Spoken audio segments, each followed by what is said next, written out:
Hindi na pinalampas ni Nanay Normita na makapagparehistro sa Yaman sa Kalusugan Program o YAKAP ng PhilHealth. Malaking tulong umano ang YAKAP program para sa katulad niyang mayroon ng maintenance medicine. Wala umano siyang sapat na budget dahil mahal at marami na rin ang kanyang mga kinakailangang gamot.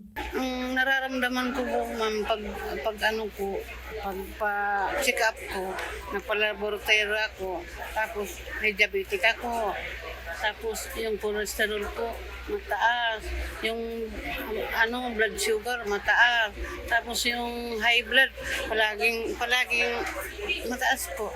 Isa lamang si Nanay Normita sa mga nagparehistro sa PhilHealth YAKAP na simultaneous sa iba't ibang bahagi ng Bicol Region. Ang PhilHealth Yaman sa Kalusugan o YAKAP program ay ang mas pinalakas na primary care program ng ahensya kung saan maraming benepisyaryo nito tulad na lang ni Nanay Normita na kabilang sa mga senior citizen. Ang nasabing programa ay mayroong allocated 20,000 pesos per member sa kada taon na magagamit nila sa libreng check-up, gamot, mga laboratories, pati na rin ng cancer screening test.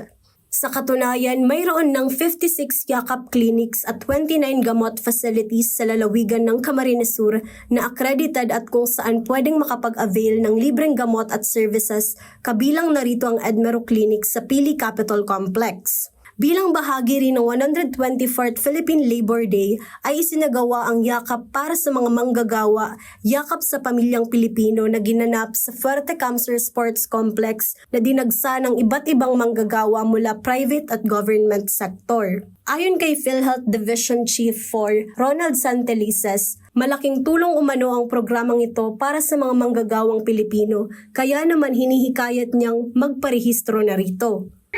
Isa po itong malaking tulong kasi hindi kagaya sa ibang bansa, meron mga tinatawag nating health maintenance organization, so private HMOs. Dito po sa atin, dahil medyo sa kakulangan ng pera at medyo mahal ang HMO, so wala po tayo. Karamihan ng manggagawa ay wala.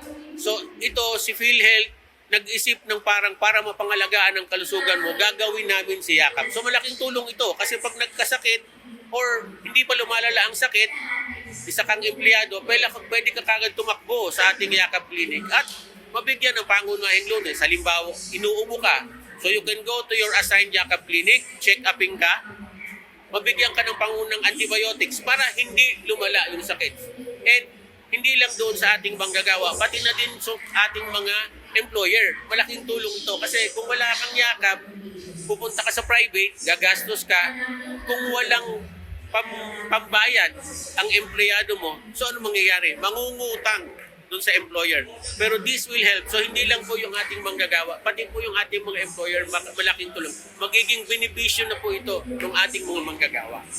Hindi lamang pagpaparehistro ang kabilang sa aktibidad dahil mayroon rin ditong libreng check-up at mga gamot na handog ng provincial government ng Camarines Sur at Provincial Health Office. Kaya naman mas makakatulong pa umano ang higit 32.6 million na pondong binigay ng PhilHealth sa probinsya para mas palakasin at panatilihing maayos ang kalusugan ng mga Camarinense.